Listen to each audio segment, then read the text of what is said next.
কেন মানুষ টাকার পেছনে ছোটে, এটা একটা বড় প্রশ্ন। যদি আপনি কোনো শিশুকে জিজ্ঞেস করেন তোমার কেন টাকা দরকার, সে বলবে আমি জানি না, আমার হয়তো পরে লাগবে। কিন্তু নিজেকে নিজে প্রশ্ন করুন, কেন আসলে মানুষ টাকার পেছনে ছোটে? আজকে যদি প্লেটে খাবার থাকে, আপনি আজ নিয়ে দুশ্চিন্তা করা বাদ দিবেন, আপনি আগামীকাল নিয়ে ভাববেন। অর্থাৎ আখলাদা শব্দের অর্থ কেবল চিরস্থায়ী জীবন নয়, এটা দিয়ে বোঝায় এমন কিছু যা চিরকাল অবিরাম ভাবে তাকে বাঁচিয়ে রাখবে। অর্থাৎ মানুষ দুশ্চিন্তা করে কারণ যদি তার সঞ্চয় না থাকে সে হয়তো বাঁচতে পারবে না। অনেকে দেখবেন যখন তার স্টক অ্যাকাউন্ট ধসে পড়ে সে আত্মহত্যা প্রবণ হয়ে পড়ে, কারণ সে তার বেঁচে থাকার সাথে সঞ্চয়কে মিলিয়ে ফেলেছে। আর প্লেটে এখন খাবার আছে এর সাথে নয়, বরং আগামীকালের জন্য সে যে খাবার সঞ্চয় করেছে তার সাথে। আখলাদা শব্দটি দিয়ে এটাও বোঝায় সে কেবল এটা ভাবে না যে সে সারা জীবন বাঁচবে, বরং এটাও ভাবে যে ভবিষ্যতে এটা তার কাজে লাগবে। এটা ইখলাদ থেকে এসেছে, খুলুদ থেকে।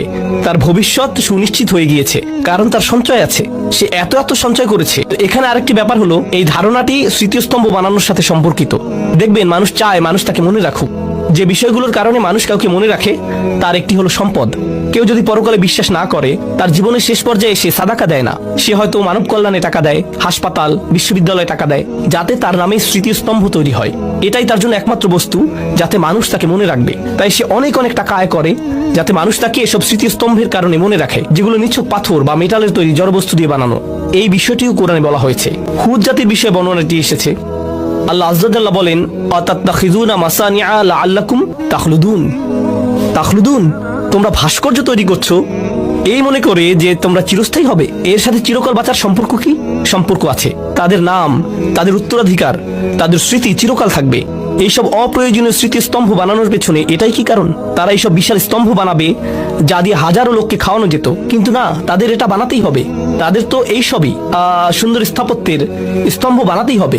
এটা কিন্তু মুসলিমদের মধ্যেও হচ্ছে। আপনারা বিভিন্ন গরিব মুসলিম দেশেও খুব সুন্দর সুন্দর স্তম্ভ দেখবেন, কিন্তু তাদের এটা বানাতেই হবে, কারণ এগুলো নাকি জাতীয় ঐক্যের প্রতীক। তাহলে যেসব গৃহহীন গরিব মানুষেরা স্তম্ভের পাশে শুয়ে থাকে, তারা কিসের প্রতীক? তারাও কি আপনাদের জাতীয় ঐক্যের প্রতীক? সেখান থেকে কিছু টাকা তাদেরকে দিলে কি হতো? তারা এখন কি করবে? তারা কি সে স্তম্ভ খাবে? তারা এটা দিয়ে কি করবে? তো এভাবে টাকার অপচয় করা হচ্ছে। আর তারা বলছে এগুলো দিয়ে নাকি তারা তাদের জাতির মানুষদের কাছে চিরকাল বেঁচে থাকবে। এটা আসলে আমি আগেও এটা পড়েছি, আবার পড়ছি। এটা হচ্ছে পিরামিডের প্রতি একজন দার্শনিকের মনোভাব। তিনি এটা লিখেছিলেন। এটা একটা জাদুঘরে পিরামিডের ছবির নিচে লেখা ছিল। তার লেখাটা দেখুন, শান্ত এবং স্বয়ংসম্পূর্ণ, স্থির ও দৃঢ় পিরামিডের প্রতিধ্বনি অনন্তকাল ধরে বাজে।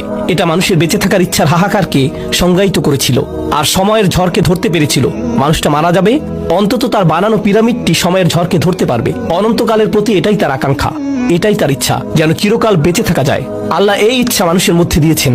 এই আকাঙ্ক্ষা যদি জান্নাত লাভের প্রতি না হয়, এটা নিশ্চিতভাবেই নিজের ধন সম্পদ দিয়ে এইসব স্মৃতিস্তম্ভ বানানোর দিকে যাবে। কিন্তু আকাঙ্ক্ষা থাকবেই। যেমন যে কোনো সুন্দর জিনিসের প্রশংসা করাটা আল্লাহ আমাদের মনে দিয়ে দিয়েছেন। অসাধারণ কোরআন তেলাওয়াত শুনে যদি আপনার ভালো না লাগে, এর মানে আপনি মিউজিকের প্রতি ঝুঁকে পড়েছেন। আকাঙ্ক্ষা কিন্তু থাকবেই, এর গতিপথ ঠিক করে দিতে হয়। এদিকে যাবে নয়তো ওদিকে যাবে। বুঝতে পেরেছেন? এটাই আমরা এখানে শিখছি।